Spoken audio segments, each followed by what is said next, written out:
Welcome back to Sleepless Philosophers, where thought drifts like candle smoke and questions linger in the quiet of night.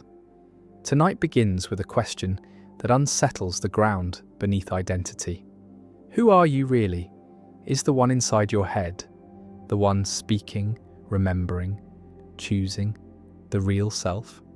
Or is it only a mask, a fragile arrangement of memories and habits, a story endlessly retold until it feels like truth? This is the paradox that proves you're not who you think you are. Consider how the mind constructs a name, a face, a story, then insists this is the essence of a person. Yet the story changes, memory shifts, emotion colours each recollection, and still the mind says, this is me. But what if the I being spoken of is not stable, not constant, but a flicker, a reflection on moving water? The paradox begins here. The self believes in itself, yet cannot be found when searched for directly. Where in the body does the self live? In the heart, the mind, the brain, the breath. Neuroscience whispers that thoughts arise before choice is felt, that decisions are stirred before the self claims them, as if identity is a narrator rushing in after the fact, taking ownership of what has already begun. Buddhism whispers too that the self is a bundle of aggregates, sensation, perception, thought, memory, woven together like reeds, with no enduring core beneath. The Stoics add that the self is only reason in accord with nature, while Nietzsche insists it is a mask, a will to power hiding beneath polite illusions. Each voice points toward absence, toward the possibility that the self is not what it imagines. This is the paradox. The self is both undeniable and unfindable. Deny it, and one feels the resistance of existence, the undeniable presence of an I. Seek it, and one finds only parts, never a whole. Memories can be lost, moods can change, personalities can fracture, yet something persists. What is that persistence if not the self? And yet, when examined closely, even that persistence dissolves, shifting like clouds, unstable, transient. The paradox holds, the self exists and does not exist. It is there and not there, real and illusory. The mind insists it is solid, yet experience shows it is vapor. The philosophers have circled this for centuries. David Hume called the self nothing but a bundle of perceptions, fleeting and vanishing. Schopenhauer described it as a restless will, blind and striving. Jung spoke of masks and archetypes, the persona and the shadow, fragments layered together until they appear whole. And Lao Tzu, silent sage of the Tao, would remind that the true self cannot be named, that to name it is already to lose it, for the Tao that can be spoken is not the eternal Tao. So too with the self that can be grasped is not the eternal self. The question lingers softly. If you are not who you think you are, then who remains? Is there something deeper, or is the truth that nothing remains, only silence, only the flow of being? Here lies the heart of the paradox. If the self is illusion, who sees the illusion? If the self is a mask, who wears it? If the self is a dream, who dreams it? Some traditions answer with soul, others with consciousness, others with nothingness itself. Perhaps the answer is not to be found, but to be felt. Perhaps identity is not a fixed object, but a flowing process. Not a solid stone, but a moving river. Never the same in any moment, yet always called by one name. A name that disguises the flux, a story that disguises the silence. And so the paradox remains, unsolved but fertile, unsettling but illuminating, like a candle flickering in still air. You are not who you think you are, and yet you are undeniably here. Between these two truths lies the mystery, the paradox that proves the self is both real and unreal, both presence and absence, both story and silence. In that paradox rests the possibility of freedom, for if the self is not fixed, it can be let go, loosened, allowed to flow like water, and in that flowing, perhaps a deeper peace is found. The illusion of the self is not born from malice but from necessity, for the mind weaves stories to create coherence, to navigate the world without drowning in chaos. Identity is stitched together, like a fragile net cast over the ocean. It catches fragments of memory, pieces of habit, shards of experience, and then claims the net itself is the ocean, yet beneath it the waters remain, vast, ungraspable, endless. Psychology calls this narrative identity, a tale told not once but retold each day, reshaped each moment, with each retelling memory shifts, details blur, emphasis changes. The story is never stable, and yet it feels solid because it's repeated. Repetition creates familiarity, and familiarity creates truth. Not real truth, but the sensation of truth. The illusory truth effect, studied by Hasher and Goldstein, where a statement repeated often enough is believed, not because it is accurate, but because it's familiar. So too with the self, the name repeated, the story rehearsed, the memories recalled until polished smooth, believed because they are known, but knowing is not the same as being. Repetition is not the same as truth. The paradox deepens. The self is sustained by a lie that is not malicious but practical, an illusion that allows survival. For if one were to wake each morning without continuity, each day would feel like drowning. So the mind invents a thread, fragile but comforting, and this thread is called I. Yet when examined it fries, it reveals itself as woven from nothing but repetition and memory. Memory that is selective, malleable, unstable, and psychology has shown how memory is rewritten with each recall, altered subtly each time it is retrieved, reshaped by mood, by suggestion, by present need. The past is not fixed but living, and the self built upon it is likewise shifting. Yet we cling to it as anchor. Though the anchor is water, we cling to it as foundation, though the foundation is mist, and here again the paradox glows. For the self is at once false and indispensable, an illusion yet a necessary one. Without it we stumble, with it we are deceived. So what then is freedom found in abandoning the story or in seeing through it? Perhaps freedom comes not in destruction of self, but in loosening its grip, in knowing it as mask, in wearing it lightly, for to forget it entirely is madness, yet to cling to it tightly is delusion. The middle way whispers again, the Taoist current flowing beneath, do not cling, do not reject, do not carve, do not resist, simply see, simply flow. The self is a river, not a stone, a song, not a monument, and in this recognition one finds peace, the peace of not demanding permanence from what is impermanent, the peace of not demanding solidity from what is vapor, the peace of drifting lightly through one's own story, aware it is story, aware it is dream, and in this dream one awakens, not to a new self, but to the absence of a fixed one, the absence that is more vast than any name, more silent than any thought, more eternal than any memory. This is the paradox. The self is not who you think you are, and in that realization, the illusion softens, the grip loosens, the silence deepens, and something beyond the self begins to stir, a presence that does not speak but is, a stillness that does not think but endures, something hidden, nameless, perhaps the very Tao Lao Tzu described, the root beneath the shifting branches, the source beneath the fleeting river, eternal yet unseen, nearer than breath yet beyond thought, and to rest in that is to find freedom, the freedom of seeing through the mask while still wearing it, walking gently within the story while no longer believing it fully, flowing like water, present yet absent, here yet not who you think. Jung spoke of masks, of the persona that faces outward, crafted not from essence but from necessity, a face stitched from roles and expectations, worn so often that one forgets it is a mask he warned, that beneath it lies the shadow, the hidden aspects disowned by the conscious self, the pieces pushed away to maintain the illusion of consistency. Yet the shadow is not separate, it is part of the whole, and to ignore it is to fragment further, So the paradox intensifies. The self we cling to is already divided, already fractured, yet we call it whole.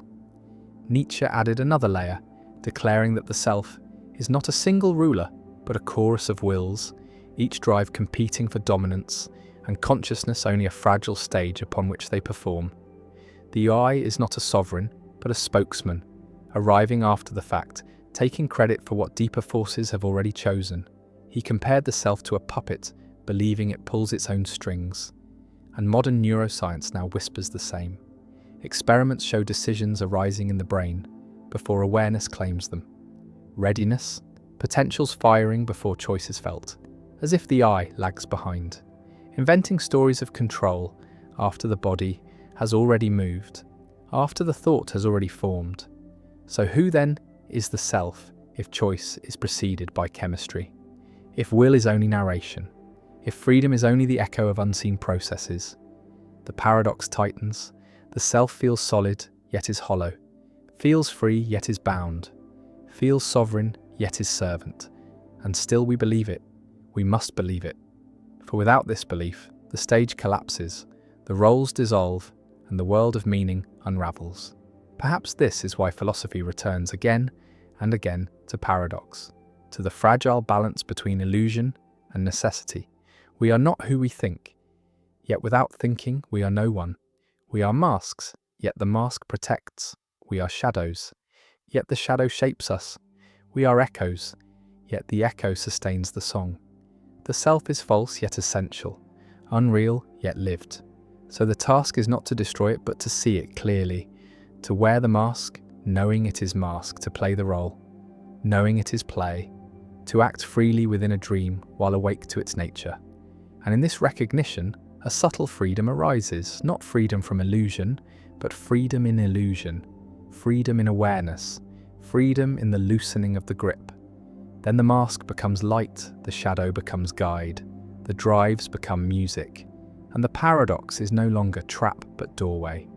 Doorway into deeper presence, doorway into a self that is not fixed but flowing, not owned but shared, not solid but alive, something larger than thought, larger than story, larger than the fragile net of memory, something that breathes when the I falls silent, something vast, unnamed, eternal, something nearer than thought yet beyond self.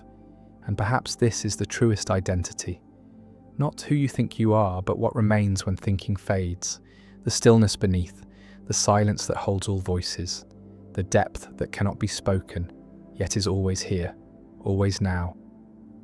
Buddhist thought enters softly, whispering that there is no enduring self at all, only aggregates, the five skandhas, form, sensation, perception, mental formations, consciousness, each arising and falling like waves, each moment dissolving before it can be claimed. No core behind them, no permanent witness, no eternal identity. The self is a mirage woven from these fleeting strands, useful for navigation, but empty at its root, anatta, no self. This teaching unsettles because the mind longs for ground, for a solid anchor, yet the teaching insists the anchor is illusion. The ground is shifting sand, and to cling is suffering. Liberation comes not from clinging, but from seeing clearly, seeing that the one who clings is not real, seeing that the story is dream, the dreamer too a dream. Taoist wisdom echoes this absence differently, speaking not of aggregates, but of namelessness, the Tao that gives rise to all yet itself cannot be named. For once named it is no longer eternal. So too with the self that can be defined is not the eternal self. It is only mask, only surface.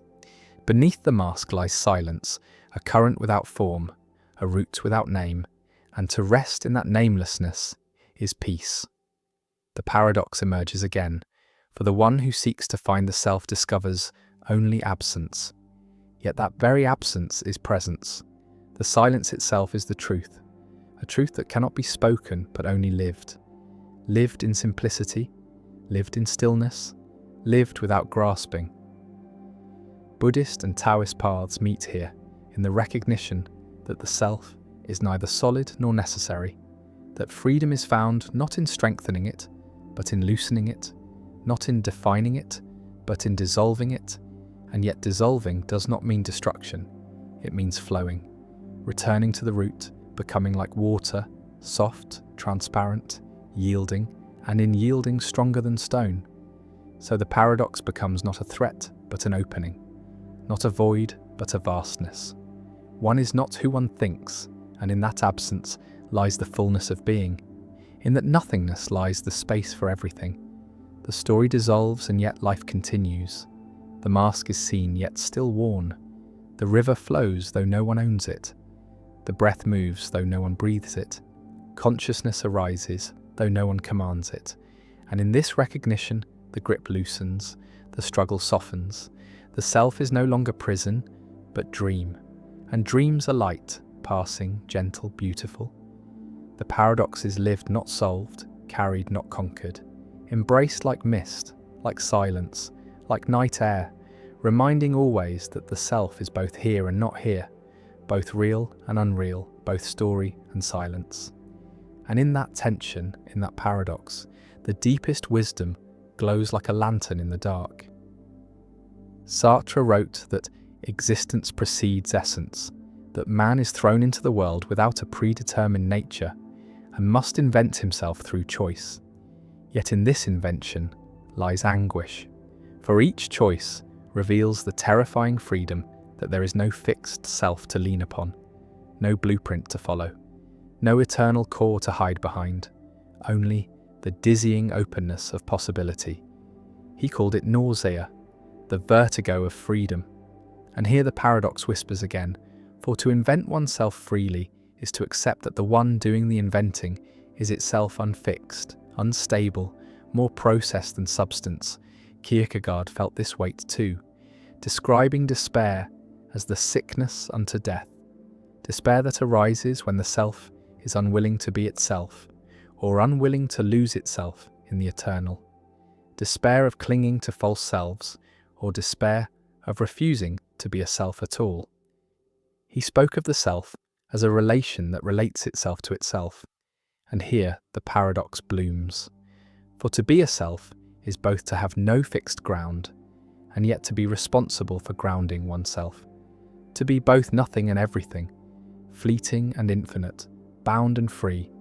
The existentialists echo the Buddhist and the Taoist in their own restless way, insisting that the self is not solid but a task, not essence but creation, not fixed but endlessly becoming, and yet in this becoming one feels the absence of foundation, the abyss beneath identity. The paradox intensifies, for the self must be made while never being found, must be affirmed while knowing it is constructed, must be lived while knowing it is illusion. Nietzsche sharpened this with his idea of self-overcoming, the will to power not directed outward but inward, transforming, reshaping, creating new values, new identities, yet each identity only temporary, only provisional, masks upon masks, dreams within dreams. The I becomes a battlefield, a chorus, a stage upon which forces clash and voices rise, and the paradox is once again illuminated. The self is both creator and creation, both playwright and play, both actor and mask, and what one calls me is never stable, but always shifting. Sartre would say, we are condemned to be free, condemned because freedom is inescapable, because there is no final self to hide within, only the responsibility of choice. Kierkegaard would say, we are condemned to despair until we leap into faith, surrendering the fragile story of self to something beyond. Buddhism would say, we are condemned only by clinging, that release comes in letting go. Taoism would say, there is no condemnation at all, only flow, only current, only water, and each perspective, though distinct, touches the same truth, that the self is not who you think it is, not solid, not final, not what memory or name declares. The paradox becomes the ground of philosophy itself, the quiet fire beneath each tradition, the recognition that identity is both real and unreal, both lived and illusory, both necessary and empty, And perhaps the task is not to solve it, but to rest within it, to breathe in the silence between presence and absence, to live the mask with awareness, to carry the story lightly, to step each day into freedom without demanding certainty, to drift as river, to glow as candle, to dissolve as mist, and in that dissolving to find the strange peace of being no one and everyone. Not who you think, not what you name, but something vast, unnamed, silent, eternal. Modern psychology too reveals the fragility of the self, showing that identity is not a monolith, but a patchwork. Erik Erikson described life as a sequence of crises where the self is renegotiated again and again. Adolescence forges identity not by discovering it, but by experimenting, trying masks, discarding them, settling into one that feels coherent enough to carry forward. Yet even then it shifts with age, with loss, with love, with failure. So the self is not a sculpture carved once, but clay endlessly reshaped. Leon Festinger added the quiet pressure of dissonance, that inner tension when actions and beliefs do not align. The self then bends, adjusts, revises its story to restore harmony. It tells itself a tale where contradictions dissolve, not because they're solved, but because the story must hold together. Here the paradox deepens, for the self is not shaped by truth, but by coherence, not by reality, but by the need for narrative continuity, and memory itself conspires.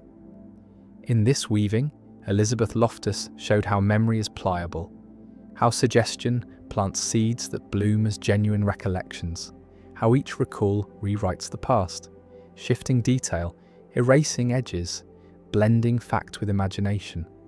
The past is not a fixed foundation, but a living script rewritten each time it is read. And from this shifting script, the self is built, fragile yet insistent, unstable yet convincing. So what one calls identity is already dream layered upon dream, story woven into story, and yet it feels unshakably real. Here the paradox shimmers, for the self is at once fiction and author, deception and believer, mask and face. When examined, it dissolves. Yet when lived, it feels solid. The tension between these states is the paradox itself. One cannot deny the self without speaking as self, cannot affirm it without seeing its fragility, cannot escape it without returning to it. Still it serves. It gives orientation.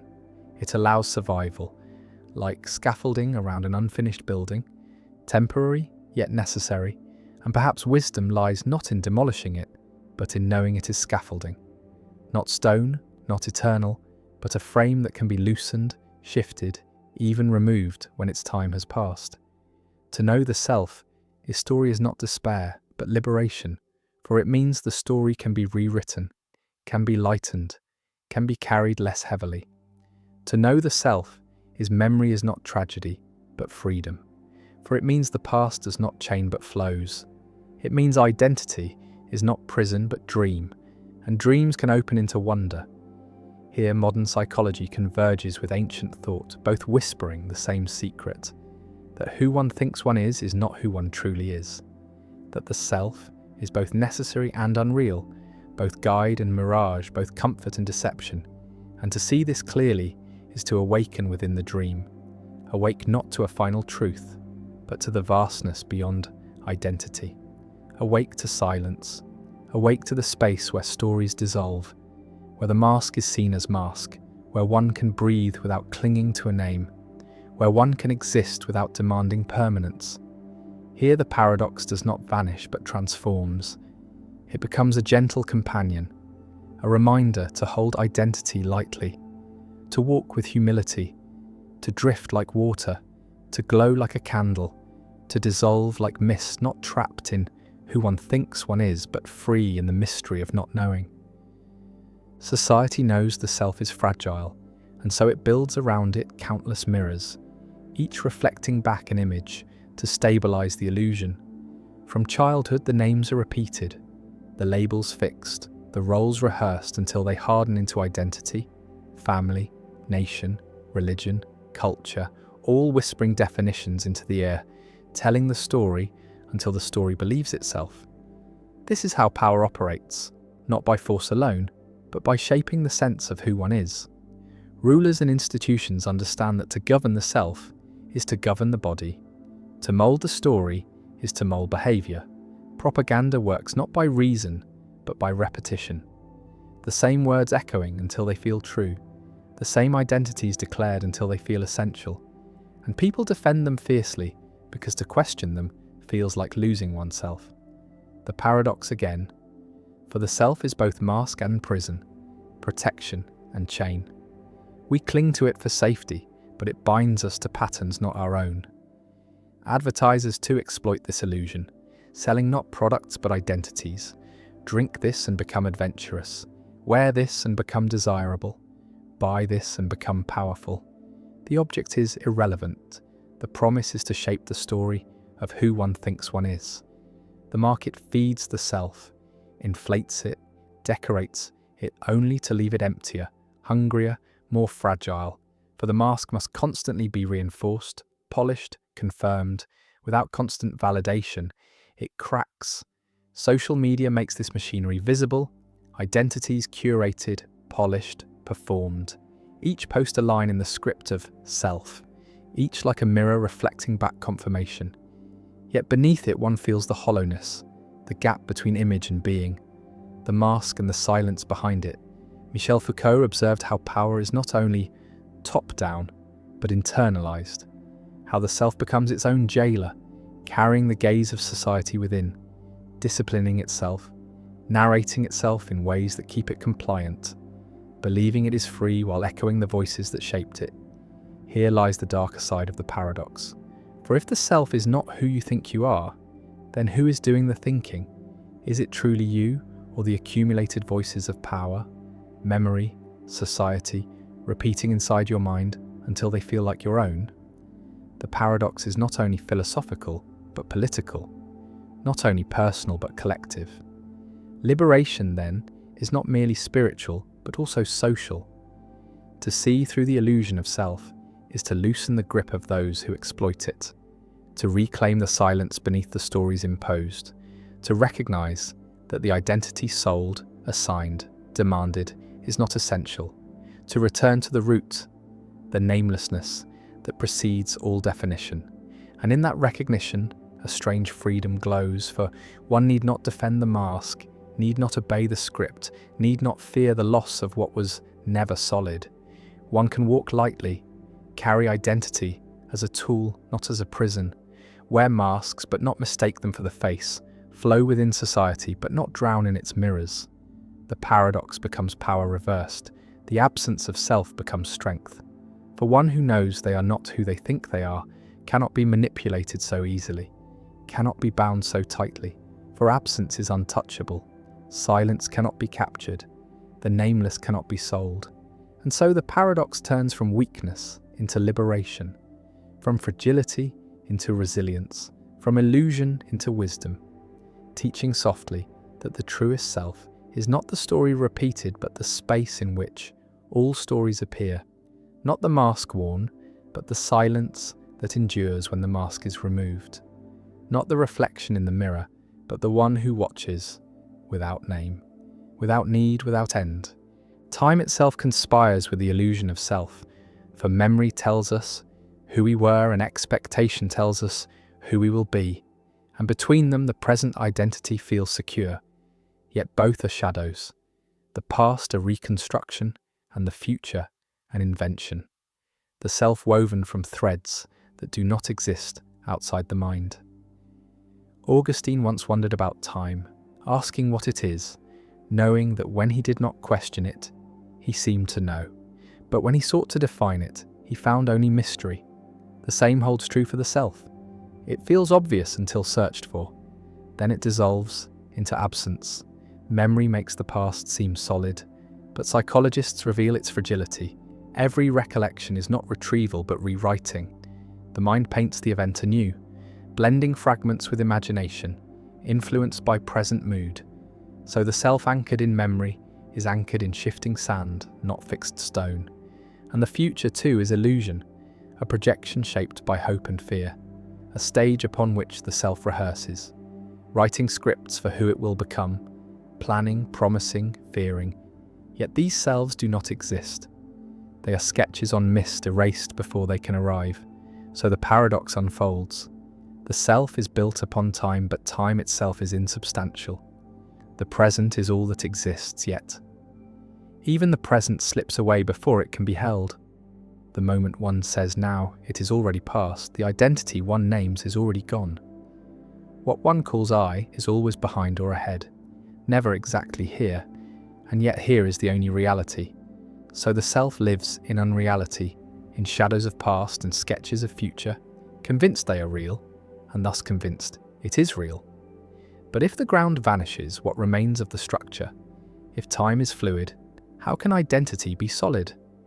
Zen masters play with this paradox, asking who you were before your parents were born, asking what face you had before memory began, asking who is aware of thought before thought arises. Each question dissolves the illusion. Each pulls identity out from its hiding place, and nothing is found but silence. In that silence lies the truth. The self that can be remembered or imagined is not eternal. It is temporary, dependent, fragile, but the awareness that watches memory and expectation. That awareness is not bound by time. It does not age with the story. It does not vanish when memory shifts. It does not falter when future crumbles. It is silent. Still, ever present, the paradox becomes doorway. For while the self woven through time is illusion, the awareness beyond time is undeniable. The trick of identity is to confuse the two, to believe the story is the self. When the self is the silence that watches stories flow, the mind clings to narrative because it fears the abyss. It fears that without story there is nothing. Yet in that nothing there is freedom.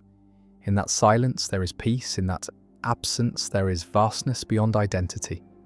So the paradox rests, teaching softly that you are not who you think you are, because what you think is bound to time, and you are not bound to time. You are here, presence itself. Not the shifting story, but the space in which the story appears. Not the fleeting shadow, but the light that casts it. Not the name remembered, or the role rehearsed, but the silence behind both. And to glimpse this, even for a moment, is to feel the paradox dissolve into wonder, into stillness, into the nameless truth of being. Death sharpens the paradox of self like nothing else, for to face mortality is to confront the vanishing point of the story, the final collapse of identity, every mask stripped away, every name dissolved into silence. Philosophers through the ages have circled this truth. Montaigne reminding that to philosophize is to learn how to die. Heidegger speaking of being toward death as the most authentic state, the recognition that existence is finite and that this finitude reveals its meaning. Yet the self resists, it clings, it cannot imagine its own absence, for how can the mind think of not thinking? How can identity conceive of its own dissolution? It reaches instead for stories of continuation, of legacy, of soul, of heaven or rebirth, narratives to soften the edge. Yet whether true or false, the paradox remains. For even if something continues, the self one thinks, one is cannot survive, not the story, not the name, not the fragile net of memory. All of it dissolves. So who then dies and who remains? Epicurus once observed that death is nothing to us, for when we are, death is not, and when death is, we are not. Still the paradox persists, for the self fears not the state of being dead, but the unravelling of the story, the silence where no narrative can be carried. In Buddhism, death is but the continuation of impermanence, no different from the dissolution that occurs each moment, each breath, each passing thought. The self already dies and is reborn countless times each day. The illusion of continuity conceals this, but death reveals it openly, absolutely, stripping away the mask, exposing the emptiness beneath. And in that emptiness lies both terror and freedom. Terror because the story ends, freedom because the story was never solid to begin with. The paradox unfolds again, for death is the greatest threat to identity, and yet the greatest proof that Identity was never real. The candle burns out, but the flame was never a possession of the wax. It was a phenomenon, a dance of air and fire, so too with the self. It is a phenomenon, a dance of memory and perception.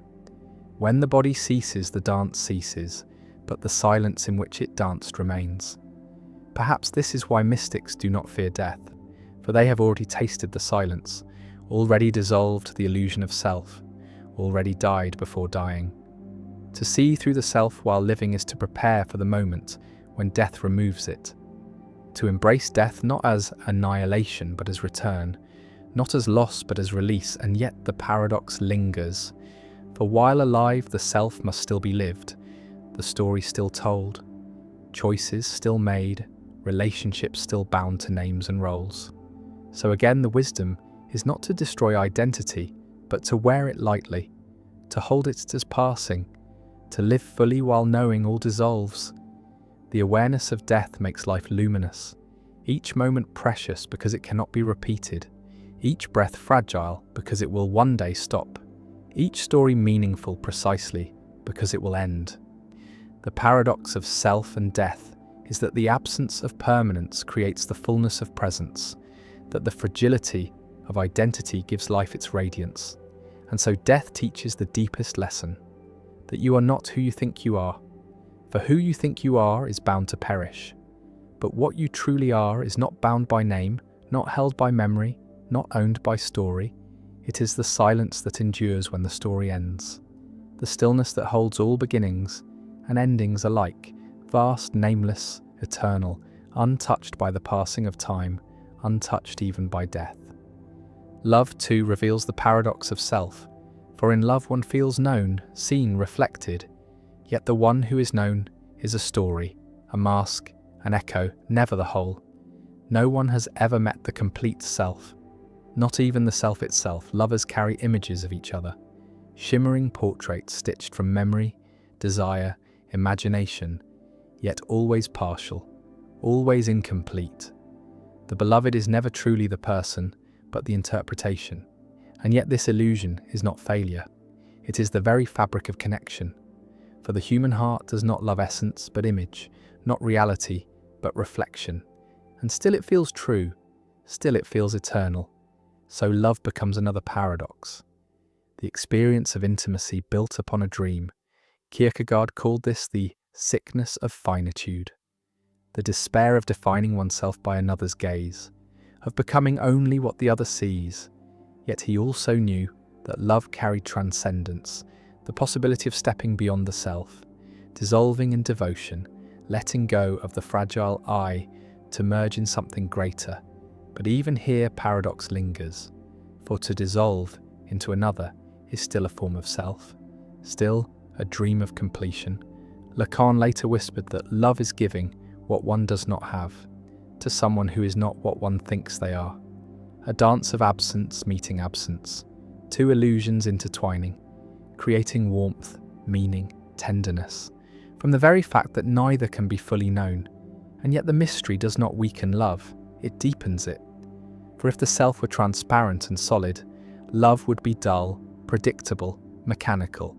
But because the self is elusive, love is alive, radiant, filled with wonder, a mirror that never stops surprising. In friendship too the paradox plays. Each friend sees not the truth, but a mask. Yet through the mask glimpses flicker. Laughter exposes the silence behind the story. Grief reveals the depth beyond words. Companionship makes the illusion bearable. For though one can never be fully known, one can still be shared, still be held, still be embraced in the mystery. Thus relationships are not failures of recognition, but rituals of paradox, reminders that one is both seen and unseen, known and unknowable, real and unreal. The paradox of love is that it gives identity while dissolving it, strengthens the mask while softening its grip. It says you're not who you think, and I love you still, perhaps even more because of it. Rilke urged lovers to guard each other's solitude, to accept that no union erases the mystery, that true love is not possession but reverence for the unknowable, to stand together before the vastness without demanding it be filled. And in this reverence, love becomes spiritual. echoing the same silence that underlies all paradox, the silence of the self that cannot be spoken, the presence that endures when stories fade. In love one sees the illusion and embraces it, sees the mask and kisses it, sees the shadow and holds it, and in that act the paradox ceases to wound. It begins to heal. It becomes not confusion, but beauty, not deception, but art, the art of living with masks, the art of dreaming together, the art of being known and unknown at once. And perhaps this is the deepest truth, that to love is to dwell gently within the paradox, to whisper yes to the absence, to cradle the mystery, to let the silence speak through touch, through glance, through presence, until even the illusion becomes holy, shimmering like candlelight in the dark, fragile, fleeting, and yet infinite. Art arises from the same paradox that unsettles the self, for creativity emerges not from a fixed identity, but from its dissolution. When the self is certain, rigid, defined, art withers, but when it loosens, when boundaries blur, when the mask slips and silence seeps through, then creation blooms. For art is not expression of what one is, but discovery of what one is not, an opening into the unknown. Picasso said he does not seek. He finds, and in that finding the artist reveals the paradox. The self becomes conduit, channel, vessel for something greater, something that flows through, but does not belong to the one creating. Many artists speak of losing themselves in the work, of disappearing. Time dissolves, the story dissolves, and what remains is pure presence, pure doing without thinker, brush moving without painter, words flowing without writer, music sounding without musician.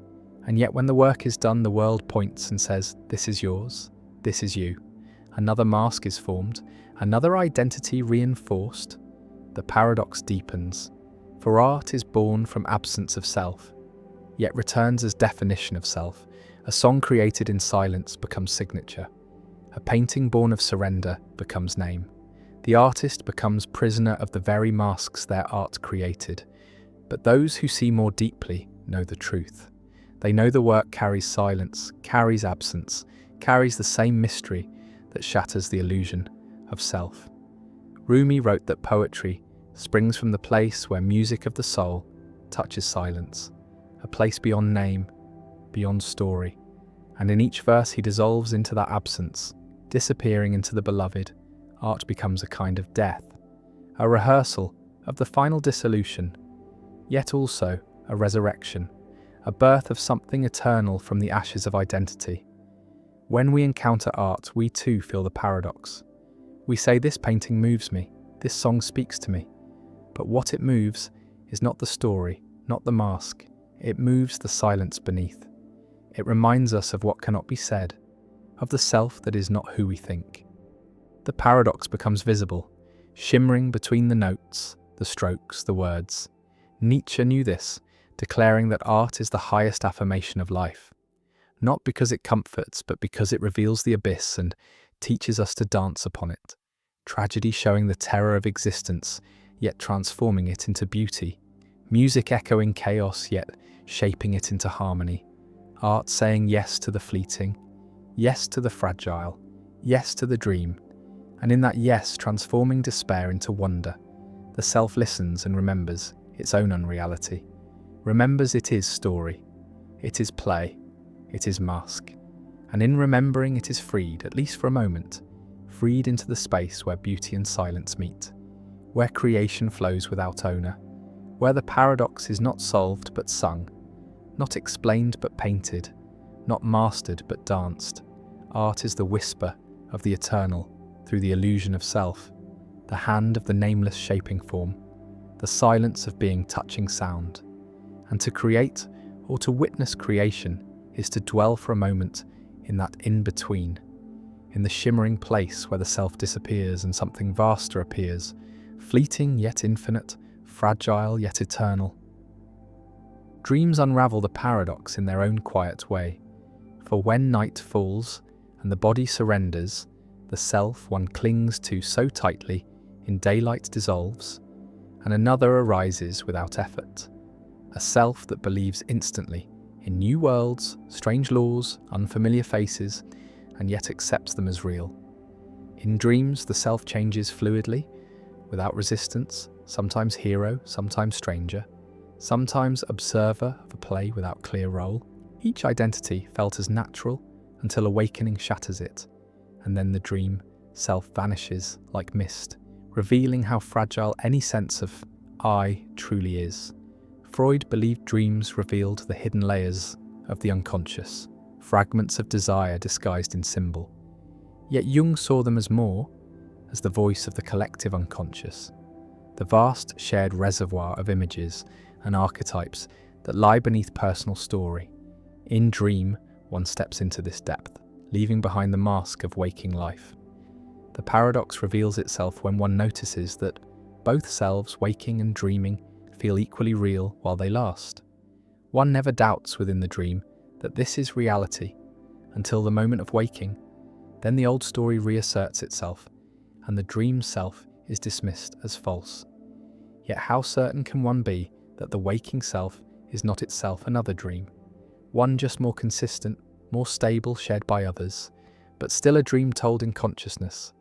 Descartes wrestled with this, asking how one could ever be sure that life itself was not dream, and while he sought certainty in the act of thinking, the paradox lingers. For the thinker itself is elusive, never found, never fixed, only assumed.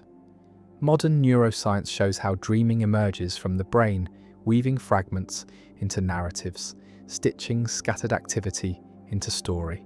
But is this not what waking consciousness does too? Binding perception, memory, and imagination into the continuous illusion of identity? Both waking and dreaming selves are stories built by the same machinery, one with external anchors, one without, but both unstable, both fleeting, both illusions that feel real while they last. In this light, the paradox glows more clearly. One is never who one thinks. Not at night, not in day, for thinking itself is the dream, the construction of self out of fragments. What is one then beyond this? Perhaps the witness that does not vanish in either state, the stillness that observes both the dream of sleep and the dream of waking, the silent presence untouched by story. In Tibetan tradition, dream yoga trains awareness to recognize dreaming, even while within it, to wake inside the dream and know it as dream. This recognition is said to prepare one for death, when the great dream dissolves, and also for life, when one awakens to the dream-like nature of identity. To know the dream as dream is to know the self as dream, fragile, fleeting, not solid, and in that recognition, a freedom dawns. Not freedom from dreaming, but freedom within it, to walk the shifting world lightly, to carry identity as one carries a dream character, real enough to act, unreal enough to release. And so dreams whisper the secret each night, teaching softly that the self is not who it thinks, that reality is more fluid, more mysterious, more open than waking certainty allows, and that behind every dream, whether of night or of day, there waits the same vast silence, the same presence beyond name, watching without judgment, eternal, still. Language deepens the paradox of self, for words shape identity, and yet words can never capture what is real. From the first syllables learned as children, names and labels carve outlines into the mind. This is me, this is mine, this is what I am. Yet the reality is fluid, shifting, far larger than language can hold. Wittgenstein said the limits of language are the limits of the world, and yet what lies beyond those limits is not nothing. It is the vast silence where language cannot reach. The self as it is lived is sensation, awareness, being, but the self as it is spoken is concept, description, story. These two are never the same. The gap between them is unbridgeable. Still the words are repeated, believed, recited until they feel like truth. But they are maps, not the territory. Shadows, not the flame. Derrida revealed how words defer their meaning endlessly. One term defined by another, never reaching solid ground. So the self described in language is always postponed, always elsewhere, never here. One says I am this, but the this points to more words, more concepts, never to reality itself. In Taoist thought, this is why the Tao that can be spoken is not the eternal Tao. The moment the self is named, it is already false. Yet without words, society cannot function, identity cannot be exchanged, communication cannot occur. So one lives in the paradox, needing words to connect, yet knowing words conceal more than they reveal. Identity becomes the story told in language, stitched together by pronouns and verbs. But beneath it, the living reality pulses wordless, ineffable, ungraspable. Lacan suggested that entry into language marks the birth of the self. The child who first says, I becomes trapped in the symbolic order, forever bound to words, defined by them, caught in their structures, yet also haunted by the impossibility of being fully captured, always a gap between the word and the being, and that gap is the paradox itself. Zen koans pierce this illusion by disrupting language, by showing how words collapse when pressed too far. The question of the sound of one hand clapping is not meant to be solved, but to reveal the limits of thought. The silence beneath words, in that silence, the self is glimpsed, not as story, but as presence, not as concept, but as awareness. And one sees that who one thinks one is has always been shaped by language. Yet who one truly is has never been touched by it. Each name is a mask, each label a veil. Behind them all remains the nameless, the stillness that cannot be spoken, but can be lived, can be felt, can be breathed. Perhaps this is why poetry speaks more truly than prose. For poetry does not aim to define but to evoke, to hint, to circle around the ineffable, to gesture toward what cannot be said. It dances in the gap, letting silence shine between words, letting paradox breathe, and in that space the self feels its own mystery. Feels that it is not who it thinks, not the sum of names and labels, not the collection of words repeated, but the silence that watches words rise and fall. The presence that remains when language fails, and language always fails. For the deepest truths can only be pointed to. Never spoken, only hinted, never defined, only lived, never captured. And so the paradox unfolds again, that words create the illusion of self. Yet words also reveal the illusion. They're both the cage and the key, both the mask and the crack through which silence is seen. To dwell in this paradox is to hear the hum beneath speech, the stillness between sentences, the namelessness within the name, the reminder that who you think you are is only language and what you truly are is the silence that has always been beyond it. The body reveals the paradox of self with quiet persistence, for the body is both self and not self, both familiar and strange. Each breath feels intimate yet beyond control. The heart beats without command. The blood flows without permission. Digestion, healing, sensation, all unfold silently, autonomously, reminding that the self does not own the body.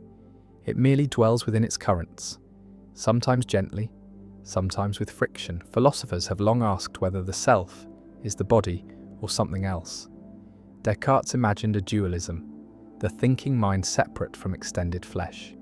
Yet modern science collapses this, showing thought itself arises from bodily processes, neurons firing, hormones shifting, the so-called mind inseparable from the living matter of the body. Still the paradox remains, for though the body is the ground of self, one never experiences it directly, only through sensation, through interpretation. The body is always half hidden, seen in fragments, felt in parts, never fully grasped. Merleau-Ponty wrote that the body is both subject and object, both that which perceives and that which is perceived. One cannot step outside it to see it whole, nor escape it to act without it. It is the vessel of self, yet also the reminder that self is never sovereign. Pain erupts unbidden, illness arrives unannounced, aging creeps silently, and the mask of identity cannot prevent it. The body is the site where illusion meets reality. One thinks I am strong, yet the body falters. One thinks I am young, yet the body ages. One thinks I am permanent, yet the body withers. Here the paradox cuts deeply. The self claims ownership over what it does not control, says my body, as though the body were property, but without the body, there is no voice to say my, no mouth to form the claim. The body is both the foundation and the dissolution of the self. In Taoist thought, the body is not an obstacle, but a river of Tao, a flow to be aligned with, not conquered. Lao Tzu spoke of yielding like water, softening into natural rhythms, living without resistance to the body's way. The paradox dissolves not through denial, but through harmony. To live as though the body were not owned but borrowed, not possessed but entrusted. The Stoics too saw this. Epictetus reminded that the body is not fully in one's control, that health, strength, even life itself belong partly to fate. And wisdom lies in accepting this, in caring for the body without clinging to it, in honouring it without mistaking it for the whole self. Modern psychology echoes this. Speaking of embodiment, the sense that identity is not just mind but posture, gesture, movement. The way one carries oneself, shaping emotion, shaping thought, shaping story. Yet always beneath the surface is the reminder that control is partial, awareness incomplete. The paradox hums here too. One is not who one thinks because the body itself is not what one thinks. It resists definitions. It slips from control. It changes without consent. And yet it is also the doorway to presence when the mind loosens its grip, when attention rests on breath, on heartbeat, on the subtle hum of aliveness. The story softens, the mask fades, and presence is felt directly. Without words, without names, just sensation, just being. In that silence, the paradox becomes gift. The body not obstacle, but reminder. Reminding that self is not thought, not concept, not story, but this pulse, this breath, this fragile miracle of flesh and silence intertwined. Fleeting yet radiant, vulnerable yet luminous. The self dissolves and yet what remains is deeper, more vast, more real than any mask could ever be. Society weaves the most intricate layer of the paradox, for identity is not born in isolation, but in mirrors held by others.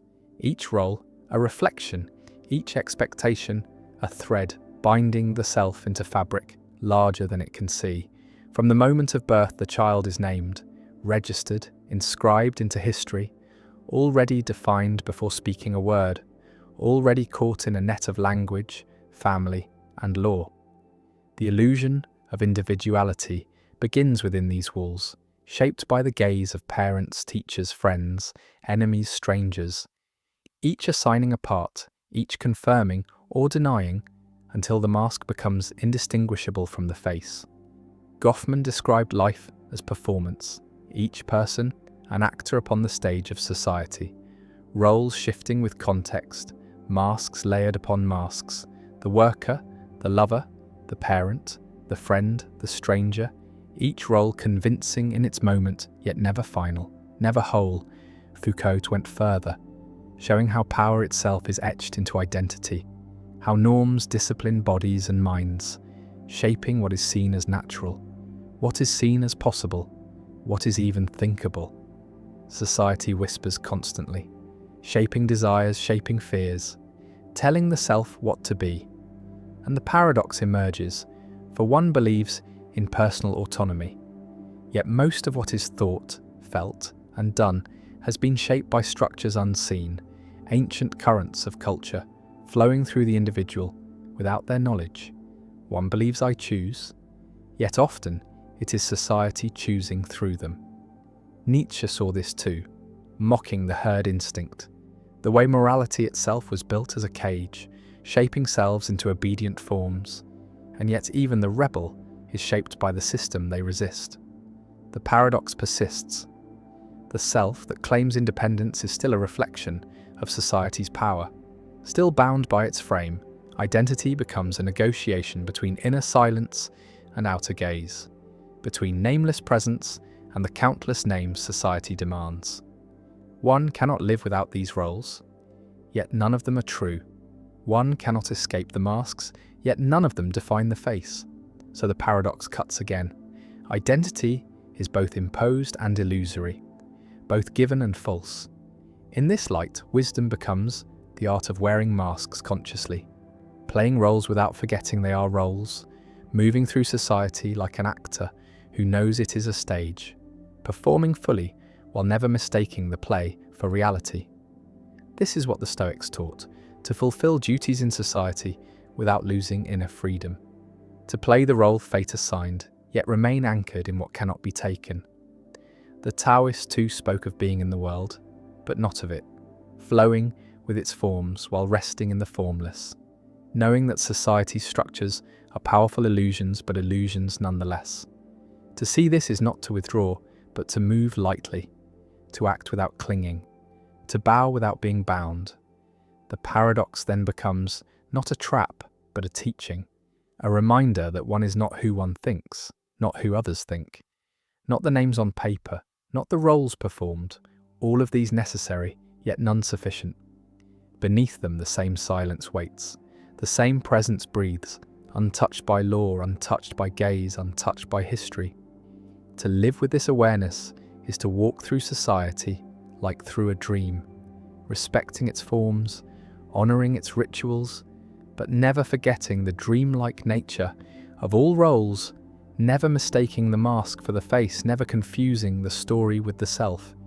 Society is a mirror, but what it reflects is illusion, and beyond that reflection lies the paradox, shimmering, silent, eternal. Time is the deepest stage upon which the paradox of self is performed, for the self clings to continuity, to the sense of a thread stretched across past, present, and future, yet this thread is woven from memory and anticipation, not from reality itself. The present moment slips too quickly to be held. The mind binds these echoes into story, declaring, "This is who I was, this is who I am, this is who I will be." Augustine confessed his bewilderment at time, saying he knows what it is until someone asks him. Then it dissolves into mystery, for the past no longer exists, the future does not yet exist, only the present remains, and even the present cannot be pinned down, always vanishing, always flowing. So the self that claims continuity is built upon absence, upon things that no longer are and things not yet here. The paradox sharpens. One believes in permanence yet stands upon nothing solid. Memory itself is fragile, malleable, reshaped with each recollection, never faithful to what was, but adjusted to fit the story told now. Research shows how memory is not storage, but reconstruction. Each act of remembering reshapes the past until one is less remembering than inventing. And so the past that seems to define the self is fluid, unstable, woven from fragments into illusion. The future too is imagined, projected like a dream. Plans, fears, hopes, all ghosts not yet real, yet they shape the present as though already here. So the self is caught between two illusions, past that never was as remembered, future that is not yet, and calls this continuity, calls this identity.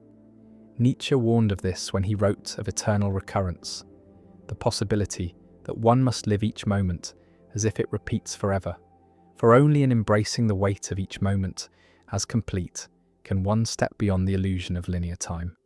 Zen teaches this too, pointing to the eternal now, where self dissolves into pure presence, beyond past, beyond future, beyond the story, and in that dissolution, the paradox is revealed as gift. For to see that the self is not who it thinks is also, to see that time is not what it seems. Eckhart spoke of eternity as not endless time, but timeless presence, the stillness always here, hidden by the stories of past and future, hidden by the self's need to weave continuity, but waiting in silence for recognition. The self that thinks it stretches across years is only memory and imagination, yet the presence that witnesses time is untouched by time. This is why mystics speak of death before dying, for in glimpsing timeless presence, one sees through the illusion of continuity. One dies to the story, but awakens to the eternal. In this light, time is both cage and key, both mask and mirror, a stage for the illusion of self, and yet also a reminder that beneath the shifting hours the stillness endures. The paradox cannot be solved, but it can be lived. To walk with time lightly, to honour memory without clinging, to imagine future without being bound, to rest in the present without needing to hold it. This is the art of dissolving within the paradox, of seeing that who one thinks they are is only the story stretched across time, while what one truly is has never entered time at all, never been born, never will die, only presence, only silence, eternal, still. Death sharpens the paradox until it gleams with unbearable clarity, for death is the end of the story the self clings to, the unravelling of continuity, the silence that swallows every mask, every name, every memory. Yet death also reveals that what one fears losing was never stable to begin with. The self that insists upon permanence was always built upon shifting time, fragile memory, fleeting roles, and when death comes, it exposes the illusion completely. Philosophers have long circled this paradox. Epicurus insisted that death is nothing to us, for when we exist, death is not, and when death is present, we are not. Thus the self that fears death will never meet it, for the self dissolves. Before death is experienced, the paradox is that the one who says, "I will die," will never actually encounter death, for there will be no I left to encounter it. Heidegger, however, described death as the horizon of life, the defining limit that gives life urgency and meaning. To live authentically is to live toward death, to hold it close as the silent companion that strips away illusions. Yet even here the paradox lingers, for one cannot know death in advance, cannot step beyond it, only imagine it, and imagination belongs to life, to story, not to the silence beyond. Mystics across traditions have spoken of death as unveiling rather than ending, the dissolving of identity, not into nothing but into the vast presence that has always been here. The Tibetan Book of the Dead describes death as passage through luminous stages, mirrors of mind itself, opportunities for awakening if clinging is released. In this view, death does not annihilate but reveals. It shows that the self was never who it thought, never the body, never the story, never the continuity stretched across years, but always the silent awareness in which these appeared. Modern science cannot confirm such visions. It frames death as the cessation of biological processes, the end of brain activity, the extinguishing of consciousness. Yet even this view holds paradox, for if consciousness is only brain, then the self is a temporary flicker, a dream of matter vanishing into nothing. And so who one thinks one is was never more than passing waves. If consciousness is not reducible to brain, if it somehow persists, then again, who one thinks one is cannot be the whole truth. For story dissolves while awareness remains. Either way, the self-imagined, the I believed in, is not the final reality. Death strips the illusion bare. Montaigne urged that to philosophize is to learn to die, for in contemplating death, one loosens the grip of illusion, softens the clinging to masks, one sees the fragility of self, and perhaps tastes the silence beyond it. The paradox becomes less terror and more teacher, showing that the fear of death belongs to the self that was never real, and what remains beyond is untouched. In this way, death is not an intruder, but a revealer, the final mirror in which the self sees its own unreality, and beyond that mirror waits the same mystery glimpsed in dream, in art, in silence, the same presence without name. Eternal still, death then is not simply the end, but the unveiling of what cannot end. The paradox dissolves only when one sees that who one thinks one is dies, but what one truly is does not. What one truly is was never born, never bound, never broken, only hidden beneath the fragile dream of identity, and in the stillness of death that dream is released, like mist lifting, like a candle blown out into wind that reveals the stars. Love reveals another face of the paradox, for love both dissolves and constructs identity, both erases the boundary of self and strengthens it. When love arises, the sense of separation softens. The walls of ego grow thin. One feels blended with another, expanded beyond the limits of one body, and yet at the same time, love reshapes identity, giving it new names, new roles, new attachments. Love says, I am yours, I am partner, I am parent, I am beloved, and so the paradox blooms, for love is both the loss and the enlargement of self. Rilke wrote that love is two solitudes that protect and border and greet each other. Yet often it feels like a dissolving, a merging, a soft forgetting of the self one thought one was. Plato's Symposium imagines love as the search for wholeness, each soul longing for its missing half. Yet perhaps love is not about completion, but about unveiling, revealing that the self was never whole to begin with, never fixed, never separate. In the gaze of another, the illusion of individuality is both shattered and remade. Sartre warned of this, saying that to love is also to risk being object in another's world, to be defined, reduced, seen as thing rather than presence, and so love binds even as it frees, creates illusion even as it dissolves it. Neuroscience shows how love floods the body with chemicals, oxytocin and dopamine, weaving attachment and joy, shaping perception. So the beloved seems radiant, unique, irreplaceable. But is this truth or illusion? Is the beloved truly singular? Or does the brain paint them so? And does it matter? For the illusion feels more real than many truths. Love is paradox because it teaches that the self is porous, that identity is not bounded by skin, but stretches into others, into bonds, into shared lives.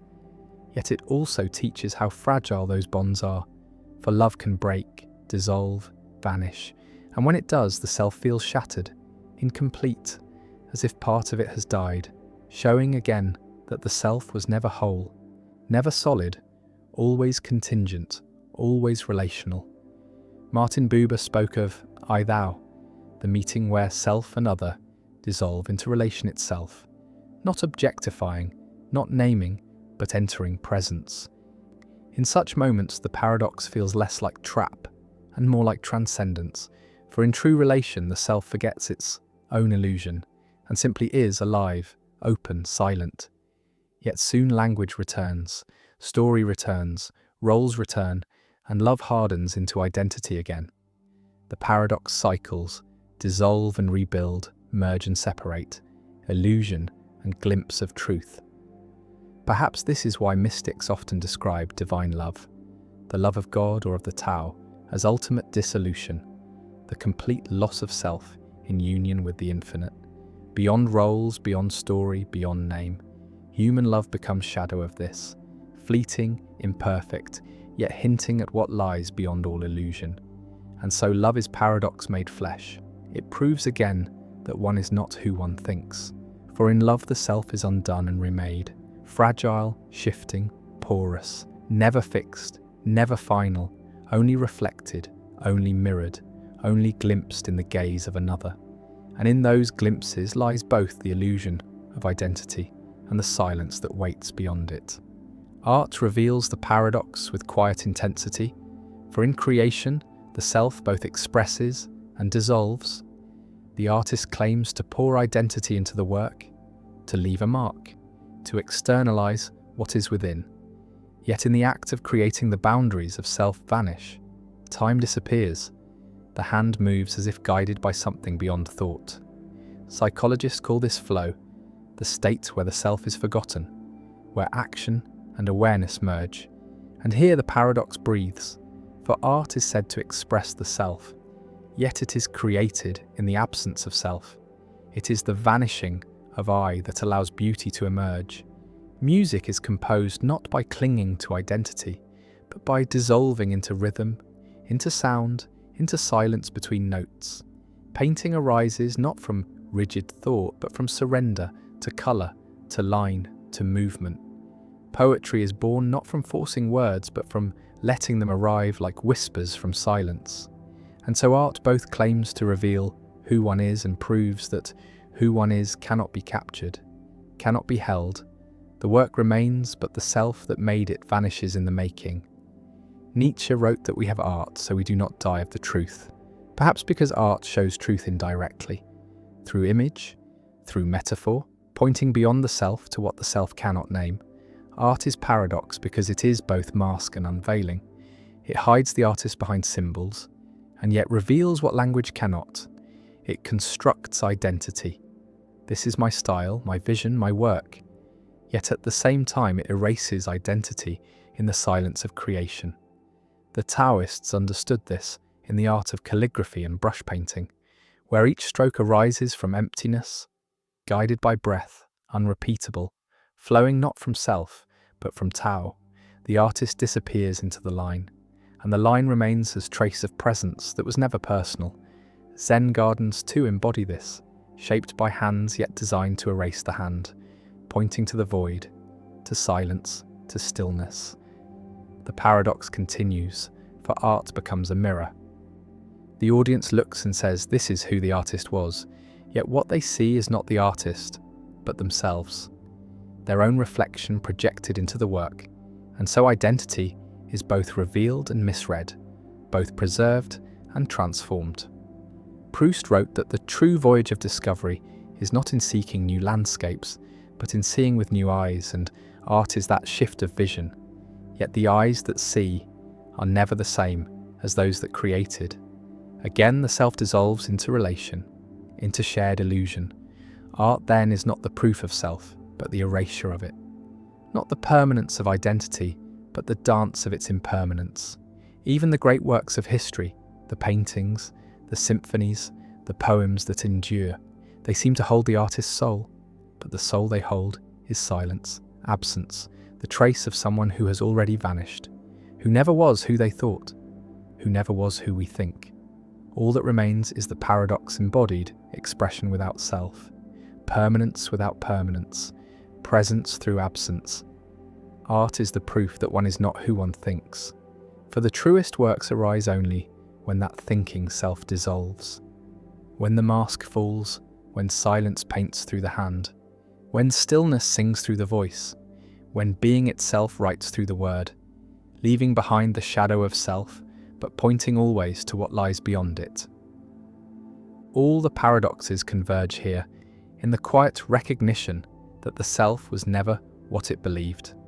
The body proved porous, society proved shaping, time proved fleeting, memory proved unreliable, death proved both ending and unveiling. Love dissolved boundaries, art erased the artist.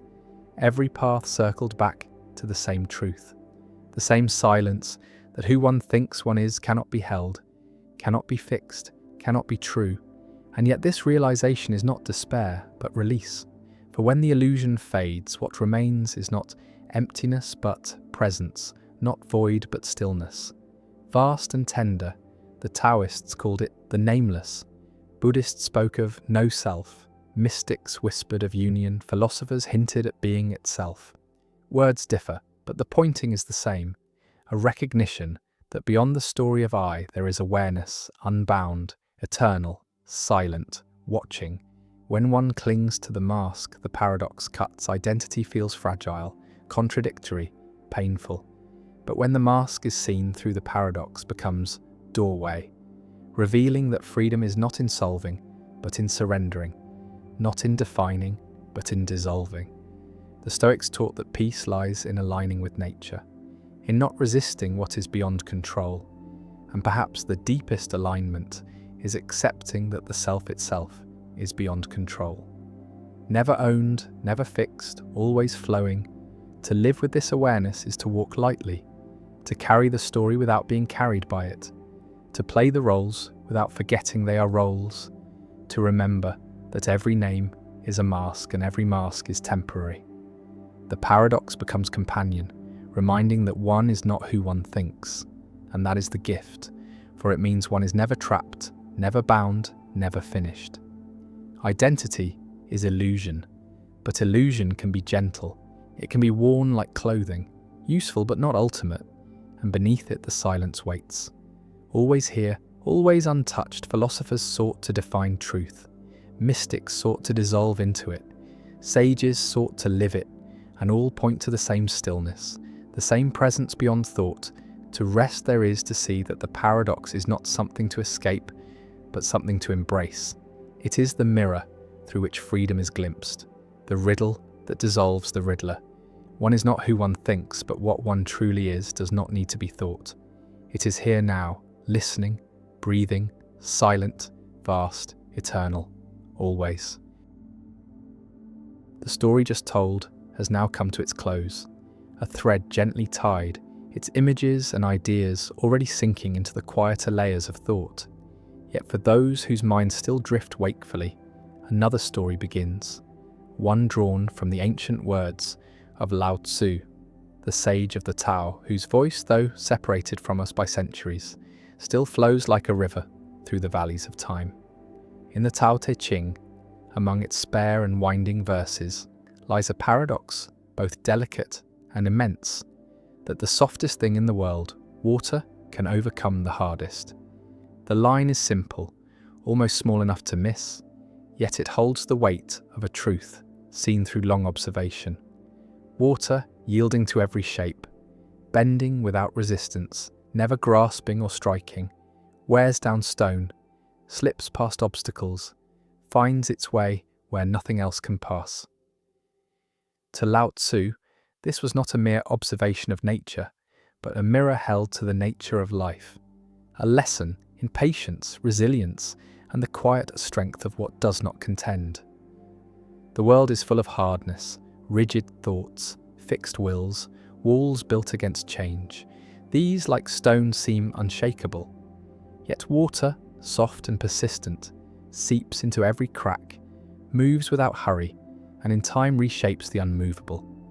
It wins not through force, but through its refusal to be forced. In the stillness of night, one might hear the faint trickle of a stream, or recall the sound of rain against the earth, and know in that sound the presence of something that does not fight, yet cannot be stopped.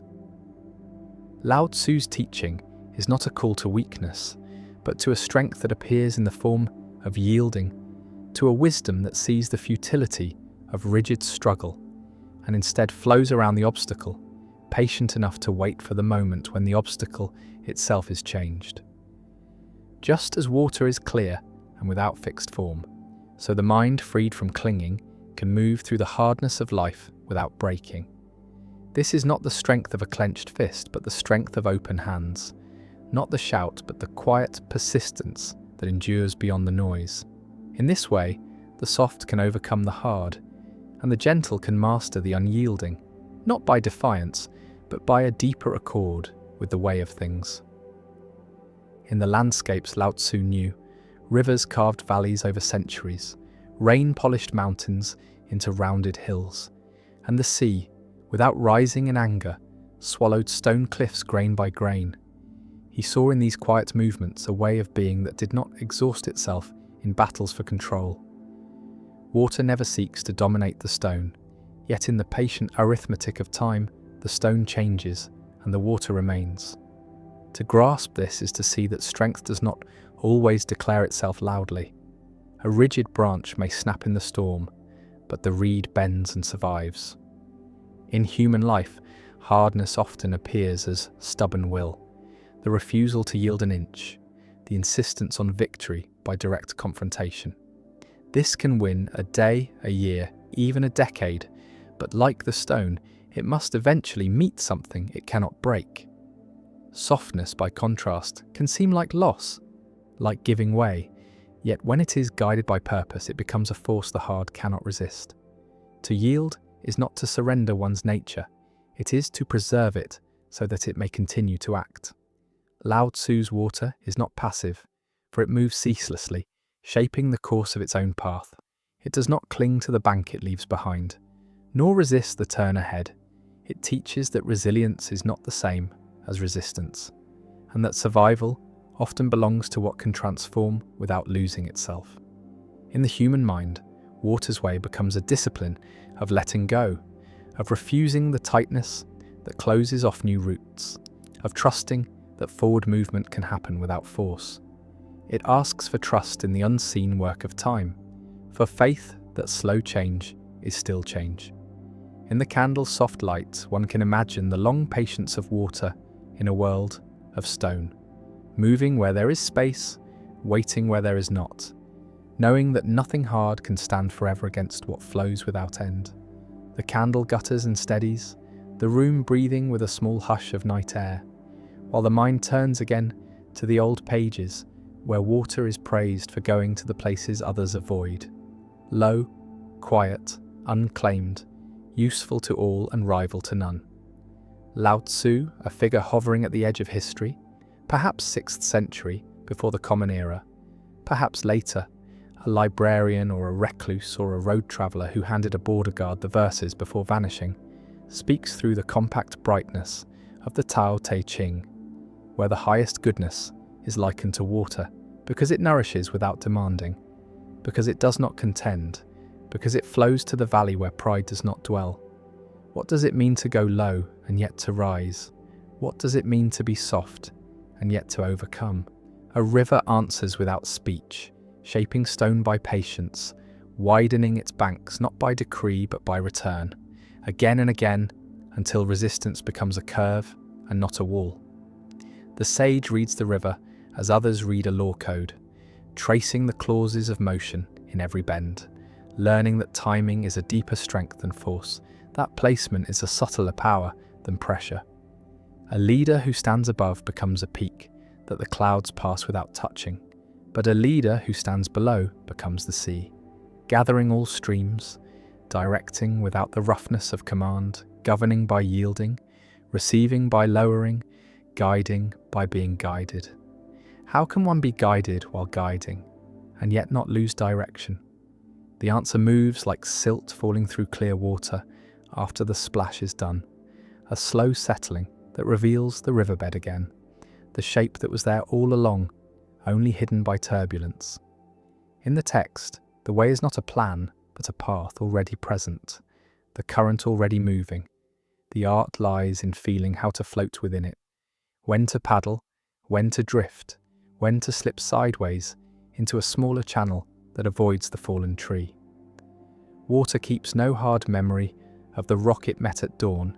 It continues. It takes the next line of least resistance, not from fear, but from clarity, not from weakness, but from the recognition that the goal is distance, not drama. The body understands this teaching before the tongue can phrase it, for blood remembers its rounds, lymph makes its silent passages, tears come and go with their salt, and each breath arrives like a small tide that gathers what must be released and leaves what must remain. The mind which loves to strike can instead dissolve, letting a knot loosen by absence of pulling, letting a word emerge when it has ripened rather than when a moment demands a show of strength. What is a knot to water but a pattern that will unmake itself if soaked long enough, if left in the patient bath of attention? In the cliffside temple courtyards of memory, the rain falls for ages on bronze bells and tiled eaves, and the patina that forms is not a wound but a blessing, a softening that time writes as praise for what endures without shouting. The sage watches a torrent and a trickle and sees the same principle. That flow is invincible because it refuses to become a single hard shape, because change is not its enemy but its native tongue. Why chase confrontation when redirection will do? Why push a door inward when it will open outward for a lighter hand? Why harden a face when a pause will cool the heat and make the right sentence possible? The stone speaks only in weight, the water speaks in roots, and roots win. To live as water lives is not to resign, it is to reserve energy for what requires it, to avoid paying the cost of pride for small victories that soon become large regrets, to attend to the landscape rather than the score. The text praises emptiness, not as lack but as capacity.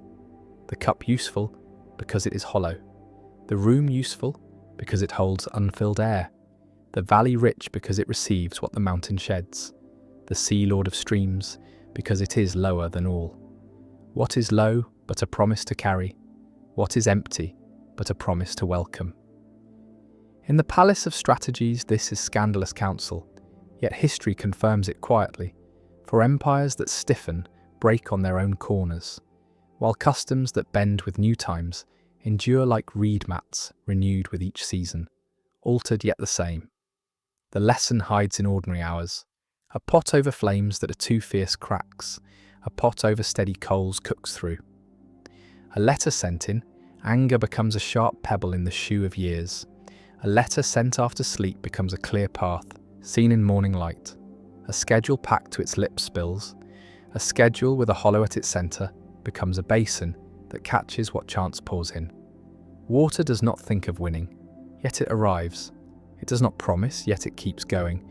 It does not declare, yet it shapes. Is there a gentler power? The page closes and opens again in the mind, and the small candle offers a living commentary, for the flame achieves its task by consuming itself at a pace that does not rush, for haste would be the speed of loss, while measure is the rhythm of service. Patience is not delay for its own sake. It is alignment with what can be done now, and what must be done by hours that have not yet arrived. It is the wisdom to let time work alongside effort, so that effort is not alone.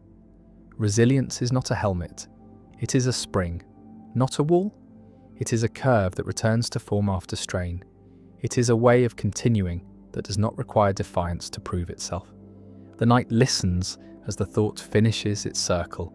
The sage remains elsewhere, or everywhere, saying almost nothing, asking whether hardness truly secures what it tries to protect, inviting the experiment of softness practiced long enough to become unanswerable. A last question ripples through the quiet. When stone is remembered centuries from now, will the memory be the crack or the curve the water left behind? And which of these tells the truer story of strength? Night settles more deeply, and the mind drifts with it, carrying the image of a river through darkness, silvered under moonlight, moving without hurry toward a destination unseen. Lao Tzu's image of water is not a metaphor invented for comfort, but an observation repeated through the centuries, a truth that belongs to the earth as much as to the text. Water is the master of adaptation. It takes the shape of the cup without argument, fills the hollow of the land without condition, and yet, over seasons and centuries, it sculpts entire continents. In the Tao Te Ching, it is written that nothing in the world is softer than water, yet nothing is better at overcoming the hard. The paradox is real because it refuses the usual meaning of strength. In the human mind, strength is often imagined as dominance, the ability to force one's will upon others or upon circumstance, but water teaches that lasting influence comes not from domination, but from endurance, from the quiet persistence that outlives the momentary blaze of force. Watch the river in flood, and you see its temporary violence, but watch it in its ordinary state, and you see its true nature, patient, unceasing, willing to travel the long road rather than claim an immediate victory. To live as water lives is to accept that the world resists the straight line. Rocks will rise, banks will narrow, fallen branches will block the way, and the impatient will turn to frustration. But water turns to finding another path. It curves where it must curve. It pauses in pools where it must rest. It even retreats when the tide draws it back, trusting that it will return again. This is not resignation. It is the wisdom of knowing that the goal is not to win today, but to keep moving for as long as there is movement to make. The sage observing this learns to measure time not in days or hours, but in seasons and cycles. An insult received may be answered in silence, not from weakness, but because the answer is already being shaped by patience. A setback may be met with a change in direction rather than a collision with the obstacle. To be soft in this way is to place faith in transformation rather than in confrontation. The stone, after all, is unchanged after the first drop of rain, and perhaps even after 100, but in the length of years it is worn smooth, its edges rounded, its face carved. Water has no memory for revenge, but it remembers its purpose. In the same way, the mind that flows with the Tao does not hoard bitterness or pride. It holds to its direction and allows the rest to dissolve. And there is another layer to water's strength, its humility. It seeks the lowest places. It does not rush to the heights but flows down into the valleys, into the shadowed hollows where others will not go. In this humility, it gathers all the streams, uniting them into a greater whole. The sea, said Lao Tzu, is king of the 100 streams because it lies below them. This is not the humility of self-erasure, but the humility of inclusion, the kind that creates space for others to join without fear. Those who wish to lead without force can learn here, to lead like the sea, by receiving, by making room, by letting others flow toward you rather than pushing them from behind. There is a peace in this, and a power. One can see it in the way water reflects without holding, mirrors without judgment, carries without ownership. The sky may pass across it in clouds or in stars, and water holds both images in turn, never confusing them with itself. A person who can be like this, clear enough to reflect yet calm enough not to cling, becomes as untouchable as the river's heart, for they cannot be disturbed beyond the ripples that fade in their own time. It is easy to admire the torrent, the waterfall, the dramatic rush of water over a precipice, but Lao Tzu's teaching is to admire also the unseen work of water, the slow seep into stone, the hidden flow beneath the soil, the quiet accumulation of drops that will one day wear a channel through the hardest ground. In the long night, as the candle burns lower, this truth feels close. Strength is not the clenched jaw, the raised voice, the unyielding demand. Strength is the silent shaping, the slow approach, the resilience that does not announce itself, but is found still flowing when everything else has stopped. And so the river moves on, and so should the heart. The night deepens, and the quiet becomes a vast plain, unbroken, except for the steady pulse of thought moving like a hidden stream under the surface.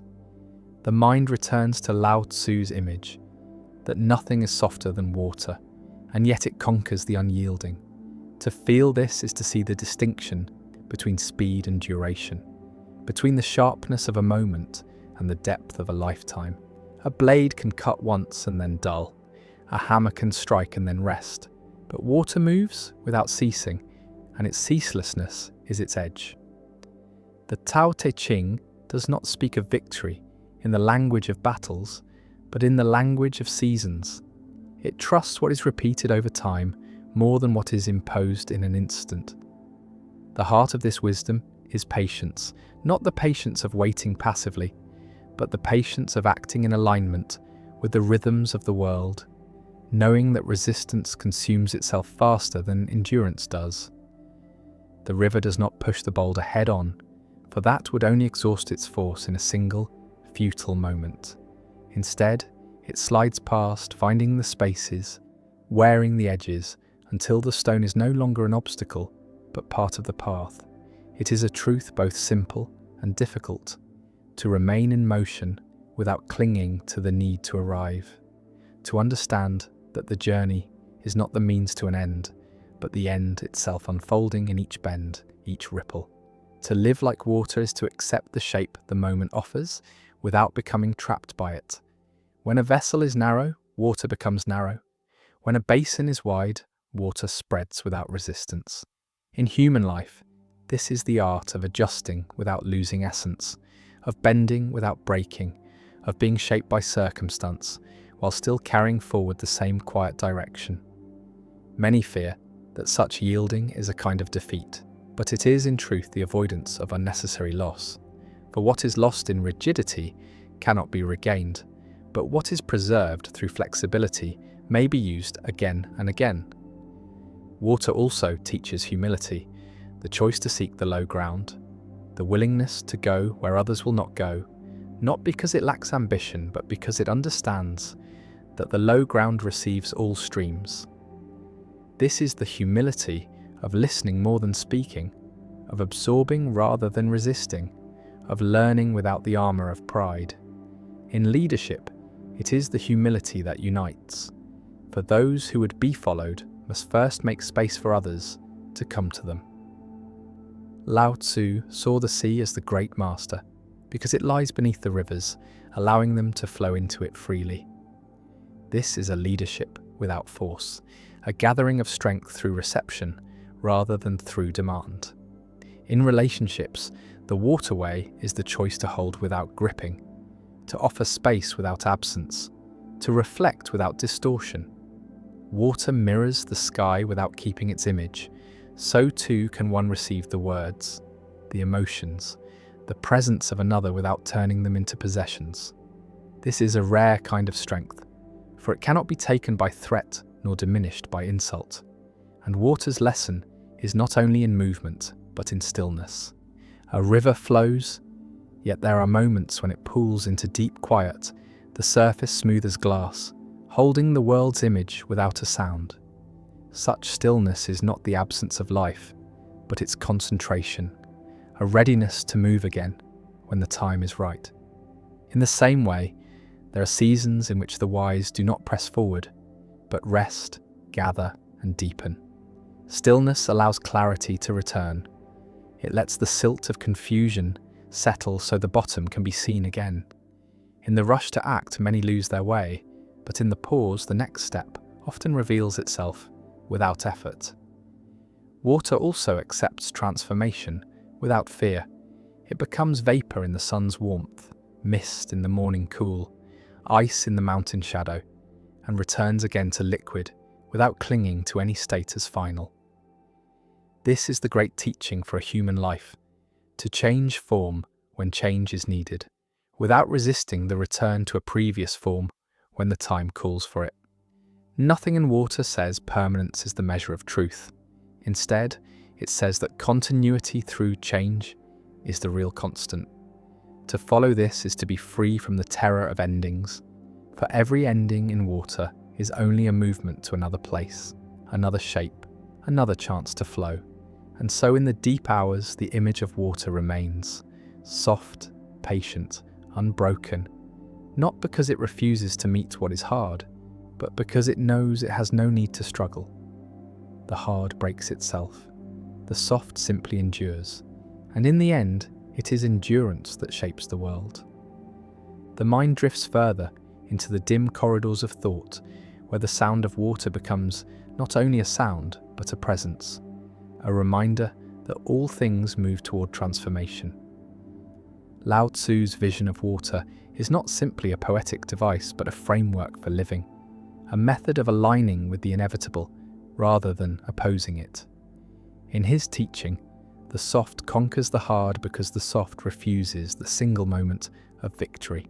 It plays instead for the endless game, where time is the true ally. Stone may resist for years, even centuries, but water's persistence is a promise that cannot be broken. The lesson moves quietly into the heart. One does not have to win today to shape tomorrow. This is the art of slow triumph, the patience that outlives resistance by outlasting it. And yet, water is not only patient, it is deliberate. Every curve of a river's path is the result of countless decisions, some swift, some subtle, made by its own flowing body as it meets the contours of the world. It does not argue with the cliff, it turns. It does not curse the fallen tree, it passes beneath.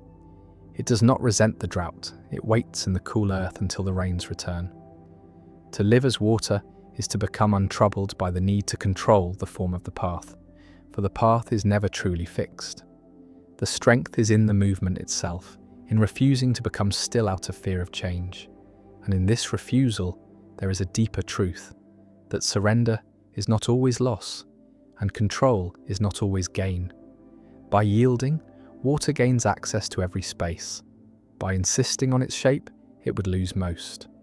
In the human spirit, this becomes the practice of entering situations with openness rather than rigidity, allowing oneself to be shaped by the experience without being consumed by it. Yet water's humility hides its immense capacity for power. It may begin as a trickle, gentle enough to pass unnoticed, but with time it gathers, it swells, it becomes a current that can sweep away what once seemed immovable. This is why the sage values the low ground. There, in the place where nothing seeks to stand tall, all things eventually meet. The low ground is the meeting point of rivers, the resting place of rain, the foundation upon which the mountains drain themselves. In human life, the low ground is found in listening, in observation, in the quiet taking in of what others offer without immediate need to respond or display. This gathering is not passive, it is preparation.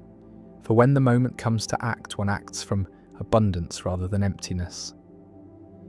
The sea is the king of streams because it lies beneath them, Lao Tzu writes. To lie beneath is to choose the position of reception rather than dominance, to let others come of their own will. This is the power of the one who does not chase but attracts, who does not demand loyalty but inspires it. And still, there is a gentleness that remains unbroken even in water's greatest force. The waves that batter the shore also carry life to it. The flood that reshapes the land leaves behind fertile soil. In the human soul, the equivalent is a firmness of principle that does not lose kindness, an ability to stand without cruelty. To be like water is to refuse the belief that one must harm to remain strong. There is also the teaching of reflection. Clear water mirrors the world without holding it, and in this, it teaches detachment. The sky's passing clouds, the moon's changing face, the faces of those who stand at the bank, all are held for a moment, then released. So should the mind hold its experiences, seen, known, and then allowed to pass without binding them to the self. This is not forgetfulness, but freedom from possession. And perhaps the most subtle teaching of water is its acceptance of cycles. It evaporates into the unseen sky, becomes cloud, returns as rain, gathers again into streams, never fearing that leaving its current form is the end. In human life, every loss is a change of form, every ending a return to another beginning. The sage does not cling to what must transform, for the same river is never the same river, yet it is always the river. The night grows deeper still, and the flow of thought becomes indistinguishable from the flow of water itself, quiet, steady, certain that it will continue long after the listener's eyes close and the dream begins. In the stillness of thought, water becomes not only an element, but a principle that reaches into the core of human conduct. Lao Tzu saw in its quiet endurance a truth that words often fail to hold. The world is not conquered by those who push hardest, but by those who cannot be pushed aside. The stone resists once, twice, perhaps 100 times, but resistance is finite. Endurance has no such limit. Water does not exhaust itself in the act of overcoming. It overcomes by continuing.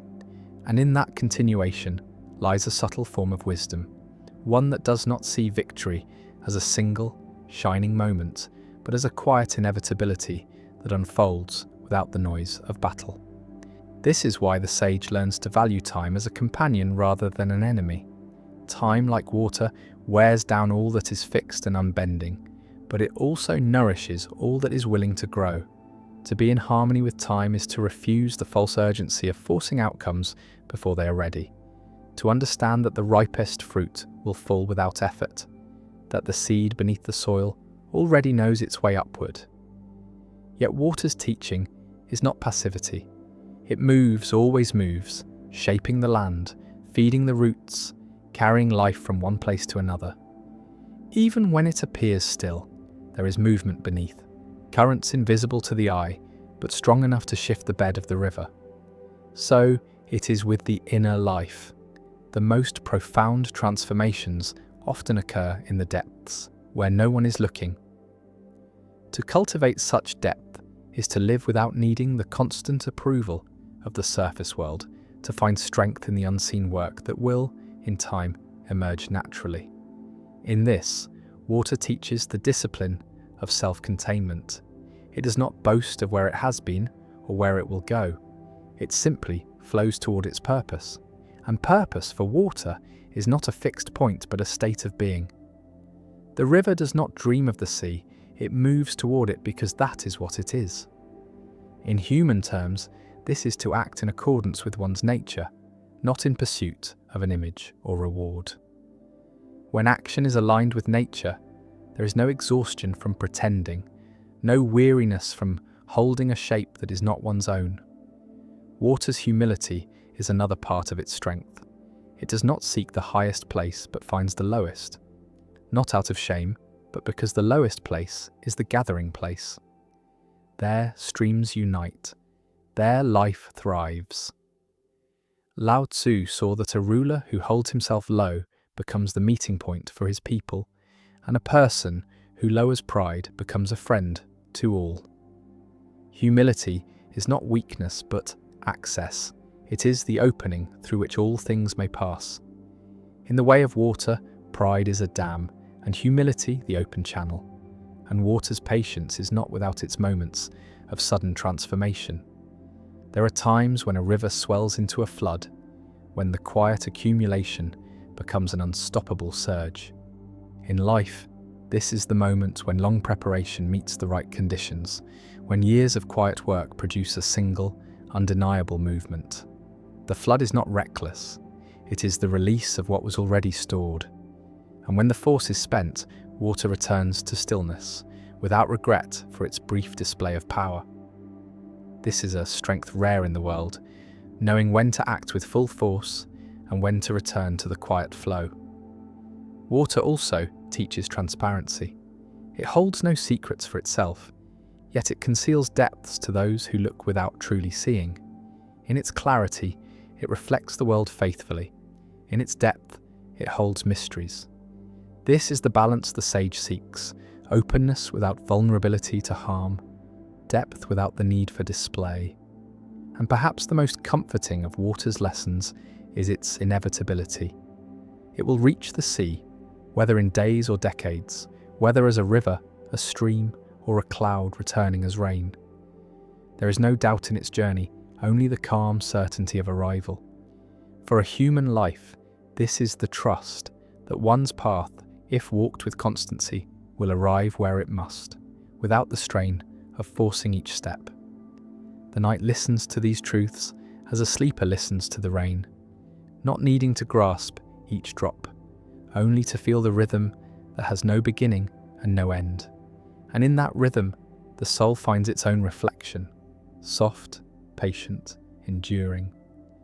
There is an ancient scene, imagined yet true, in which Lao Tzu sits by the edge of a slow-moving stream, his robes gathered loosely, the air scented with pine, and the quiet sweetness of distant blossoms.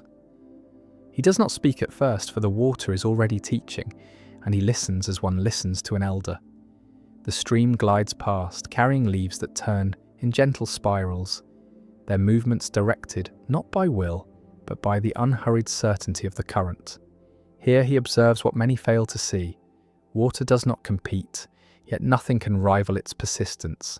It does not shout, yet its voice is heard by mountains and valleys alike. It does not resist, yet its path cannot be stopped. This is not only poetry, it is instruction for the human spirit.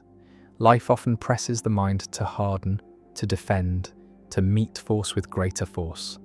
But Lao Tzu's water reveals that the greater mastery is in avoiding the trap of direct collision. When the path is blocked, water bends. When confined, it finds the smallest opening. When pressed downward, it gains momentum. When lifted to the sky, it waits until it can fall again. In this lies the art of transforming what is given into what is needed. The sage learns to make use of the obstacles, to see in each constraint the chance to move differently, to let the shape of the challenge guide the shape of the response. And yet, water's way is not an excuse for inaction. Its patience is active. It is a patience that never ceases to work. Even the smallest drip, allowed enough time, can pierce stone. Even the gentlest wave, given enough repetition, can alter the shape of the shore. This is a reminder that progress is not always visible in the moment, that the most enduring changes are often invisible until they are complete. The heart that adopts water's pace learns not to demand immediate results, for it understands that the present moment is only a fragment of the whole journey. The mind too can be like a river, clear when it allows thought to flow freely, muddy when it clings to what it should release. When the mind is clear, it reflects truth without distortion, like still water beneath a moonlit sky. When agitated, it loses its depth, and even the brightest light cannot be seen within it. Thus, to live like water is to cultivate a calm within, not as a withdrawal from life, but as a condition for engaging with it fully. This calm is not broken by passing storms, for storms too are part of the great cycle. They churn the surface but cannot reach the deep currents below. Lao Tzu's teachings suggest that the soul should live in those deeper currents, steady and untroubled, letting the surface do as it must. There is also a quiet nobility in the way water nourishes without seeking recognition. It gives itself to roots and seeds without claiming ownership of the growth. It refreshes the weary without asking for thanks. In this, water becomes a model for generosity, offering without expectation, aiding without claiming credit. True virtue, in Lao Tzu's vision, is like this: unseen, unrecorded, yet essential to all life. And still, the paradox remains that water's gentleness is the very source of its strength. The sword is proud of its sharpness, but it dulls. The rock boasts of its weight, but it crumbles. The fire burns brightly, but it consumes itself. Water endures because it does not insist on being what it is not. It does not oppose the truth of its own nature. In this, there is a profound invitation to self-acceptance, to live in a way that does not fight one's essence, to be shaped without losing the core of who one is. And perhaps most profound of all is water's lesson of return. No matter how far it travels, it is always on its way back to the sea, its vast home where all rivers meet. In the same way, the human spirit, through countless changes of form and place, moves toward its own vastness, its own unbroken source. There is comfort in knowing that no detour is wasted, no delay permanent. All that moves with sincerity arrives. And so the night holds this thought as the stream outside continues its endless journey, whispering to the stones, to the trees, to the one who listens in stillness, that the way forward is not in force, but in flow, not in holding on, but in letting go, not in speed, but in the certainty of return. In the quiet reach of night, the image of water deepens into a mirror for the human soul, showing that softness is not the absence of power, but its most enduring form. Lao Tzu understood this in a way that was more than metaphor. He saw it in the valleys where rivers had carved their way through ancient stone, in the delicate persistence of rain that, drop by drop, reshaped the face of the earth. The lesson was clear. What yields can also prevail. What bends can outlast what refuses to move. This truth unsettles the mind, trained to think in terms of dominance, of winning by strength alone, for it suggests that victory can be silent, almost invisible, and still absolute. The sage sees in this not a contradiction, but a deeper harmony, a reminder that power and gentleness are not enemies. To live like water is to resist the temptation to meet every challenge with direct opposition. It is to understand that the straightest line is not always the best path, that sometimes the way forward is found by flowing around the obstacle rather than breaking it apart. Water knows no impatience. It does not rush to overcome, nor does it despair when blocked. Instead, it trusts the quiet mathematics of time, the slow inevitability of its nature. And time for water is not an adversary, but a companion. In human life, this translates to an acceptance that not all things can or should be forced into the present moment, that some transformations can only be completed through the unhurried accumulation of days and seasons. Yet water is never still in its essence. Even in the calmest pool, there are movements too subtle for the eye to catch. Tiny currents shifting, life sustained below the surface. This hidden activity is a reminder that patience is not idleness, that stillness can contain its own quiet work. For the one who listens, this suggests a way of living in which effort is steady and continuous, but never frantic, where change is pursued without the strain of desperation. Water also teaches humility by seeking the lowest places, not out of shame, but because these are the gathering places, the points where streams unite. Lao Tzu knew that a person who can dwell in humility becomes a point of connection, a meeting ground for others, a source of nourishment and support. Pride stands apart and alone. Humility gathers and multiplies. In this way, lowering oneself becomes a form of strength, a way of holding more rather than less. And water's humility is not weakness, for it can rise as vapor, move with the wind, fall again as rain. It is always willing to change its form, to adapt without losing its essence. In human terms, this is the courage to let go of rigid identities, to allow oneself to be shaped by circumstances without being broken by them. Such adaptability is not a betrayal of self, but a return to the core of one's nature. For just as water is water, whether in river, cloud or snow, a person remains themselves through all transformations if they remain true to their essence. Water also holds the lesson of clarity. A clear stream reflects the sky perfectly, but when stirred by violence, it becomes opaque, its depths hidden. So too the mind, which can only reflect truth when it is calm. Anger, fear, and agitation cloud it, making even the simplest truths difficult to see. To live like water is to cultivate a mind that clears quickly, that allows disturbances to pass through without clinging to them. Such clarity is not constant perfection, it is the ability to return to transparency again and again. And in the moments when water swells into flood, when its force is suddenly visible and irresistible, it shows that gentleness does not mean weakness, that patience does not mean passivity. When the conditions are right, when the moment has ripened, water moves with unstoppable force, sweeping away what was thought immovable. The wise person too knows when to act decisively after long preparation, when to let stored potential become a single, transformative act. Yet when the surge is over, water returns to its quiet flow, without clinging to its moment of power, without seeking to preserve it.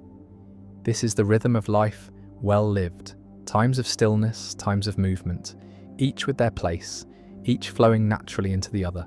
And so in the dim candlelight, the lesson of water becomes more than words. It becomes a presence, a way of breathing and being. It asks nothing, demands nothing, only invites the listener to soften, to endure, to flow, to trust that the path will lead where it must, not through force, but through the inevitability of what cannot be stopped. In this, the heart begins to understand what the mountains have always known, that even the hardest stone must one day bow to the gentlest touch, repeated without end. The moon hangs low over the still surface of a hidden lake, silver lights scattered across the ripples where a breeze has touched the water and moved on. In this quiet, Lao Tzu's thought takes shape, not as a rigid doctrine, but as something living, flowing, breathing. Water is his teacher, his metaphor, his mirror. In its patience, he sees the futility of haste. In its humility, he sees the power of yielding. And in its unbroken persistence, he sees the inevitability of transformation. The mountains believe themselves eternal, yet the streams carve their faces with patient hands. The walls built by human ambition crumble where rain seeps into their smallest cracks. Time favours the gentle, not because it is sentimental, but because gentleness works in harmony with its long cycles, never exhausting itself in the illusion of control. A person who understands this no longer measures progress in sudden victories, but in the subtle shifts that unfold quietly and without announcement. Water teaches that one need not always push forward. Sometimes it is wiser to wait, to let the terrain reveal its openings, to let gravity do the work. And yet this waiting is not the waiting of passivity. It is the waiting of a seed before spring, alive with hidden growth. Even the softest drop wears away the stone, not by force but by returning, again and again, unchanged in its intent. Lao Tzu saw that a life lived in such a way becomes unshakable. No insult can wound it deeply, for it flows past. No obstacle can hold it forever, for it finds another way. No loss can destroy it, for it knows the sea awaits at the end of every journey. This way of being is neither resistance nor surrender, but a deeper synthesis where one chooses the form of surrender that becomes its own kind of resistance. In the stillness of water, there is also a lesson about reflection. When undisturbed, it reveals what stands above it with perfect clarity. The human mind too is capable of such clarity, but only when it is allowed to settle, when the storms of emotion have been given time to pass.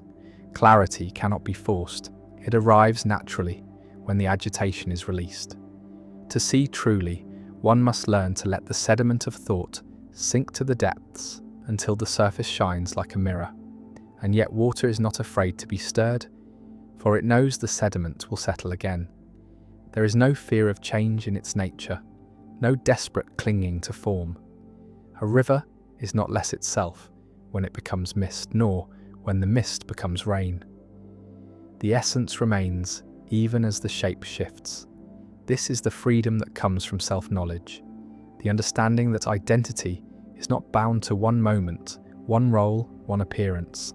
When the mind adopts this fluidity, life's transitions no longer appear as threats but as natural phases of the same unbroken current.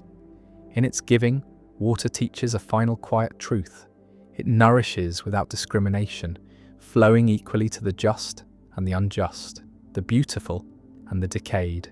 It asks for nothing in return. This is the highest form of generosity, one that gives not because of obligation or desire for recognition, but because giving is simply its way of being. A life shaped in this image finds its own fulfillment in the act itself, not in the reward.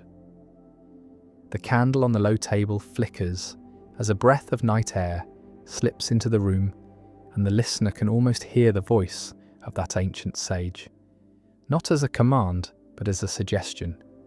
Be like water. Let strength be hidden within gentleness. Let movement be guided by the path that opens before you. Let your persistence be so natural that even you forget you're enduring. When the world becomes hard and unyielding, do not try to match it blow for blow. Flow into the spaces it leaves unguarded. And when joy or sorrow rise suddenly like a flood, let them pass without grasping. Return to your calm channel, to the deep and steady current that cannot be seen from the surface. In this way, the heart learns not only to survive but to prevail, not by winning but by outlasting, not by dominating but by transforming. For in the end, all things return to the sea, and the sea waits for nothing yet receives everything.